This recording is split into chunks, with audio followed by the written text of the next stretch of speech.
Hello everyone, you've clicked on this link because you're interested in finding out more about magazines. What are the special features of a magazine and why is a magazine different to non-fiction books? Well, a magazine usually contains a variety of genre, which is why it's a fun one to choose for your independent writing project if you're interested. But there are a couple of features of a magazine that you have to remember.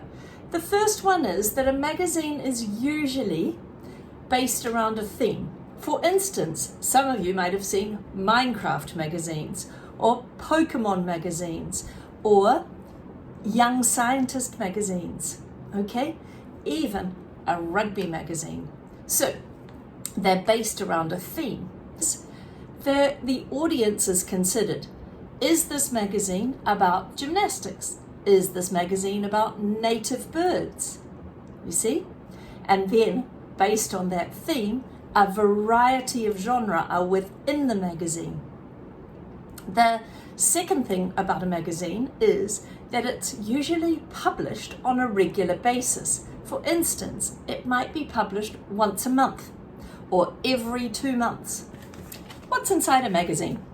First, you have to think, the inside of a magazine depends on the age of the audience or the people reading it.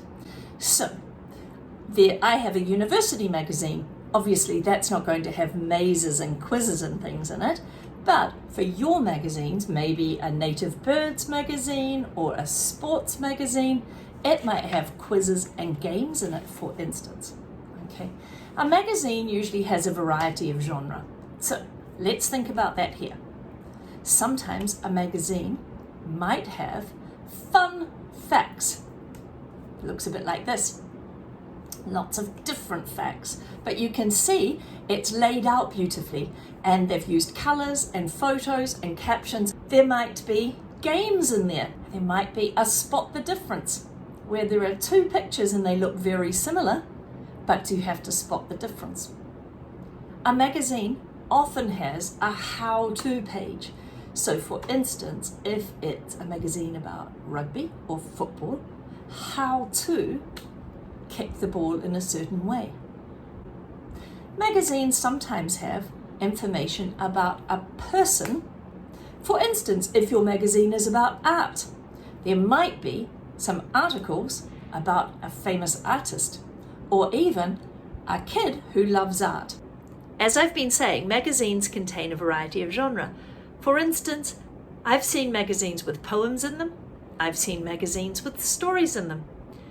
If I were creating a magazine about the Antarctic, perhaps I'd write a poem or a story about these two penguins. However, magazines also contain a bit more information.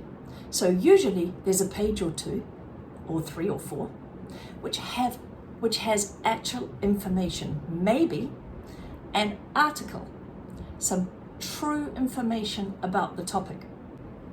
Let's look at another layout of a page, how the publisher has put everything on the page. Title, subtitle, and then actually paragraphs explaining, in this case, the terracotta warriors in China. But you can see that each paragraph actually has a little subheading.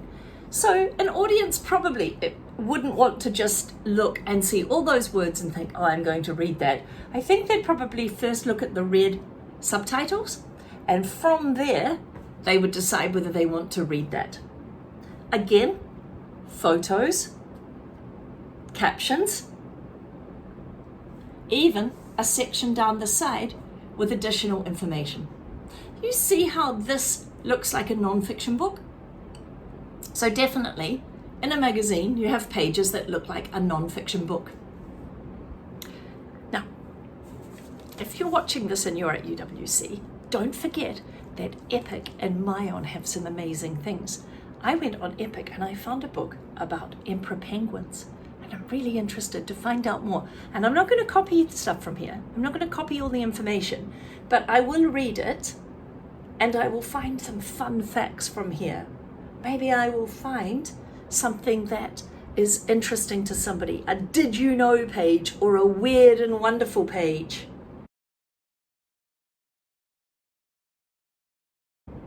So you've got this far and you would like to write a magazine. Where do you go from here?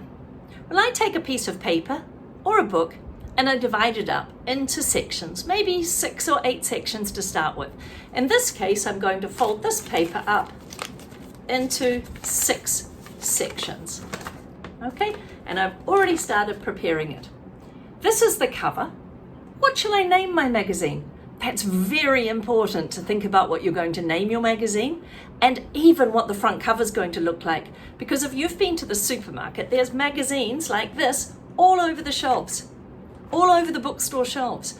You want people to buy your magazine or to read your magazine. So look at the covers here. What makes them attractive to your eye, that your eye looks at them and actually wants to pick them up? Color, not too much writing, a really catchy title, right? Yeah. So I think I'll have a table of contents on my magazine. I think that's easier for my audience to be able to find different pages. So I've put table of contents. I think I'm going to have some fun facts. Remember, I'm writing about the Antarctic. So some fun facts there. So I've just left a page there. I'm also going to do an interview with an expert. In this case, it's Mr. Lacey, who teaches in the senior school, who's been to the Antarctic. I think I'm going to have a story page because I read a really interesting book about a man who lived down in the Antarctic at a research station for a full year, a year. And for a lot of that time, there were no planes, no one coming and going. They were isolated down there. So it was a very, very interesting book. So I think I'm going to write a story based on that information. Not copy the book, write my own story from my imagination, but based on that. I think I'll have a quiz on my page too. And then I've still got a plan. Maybe I'll have an article. Maybe I'll write a poem about penguins. So hopefully that gets you started. And I'm really excited that you want to be little journalists and start writing your own magazine. Have fun.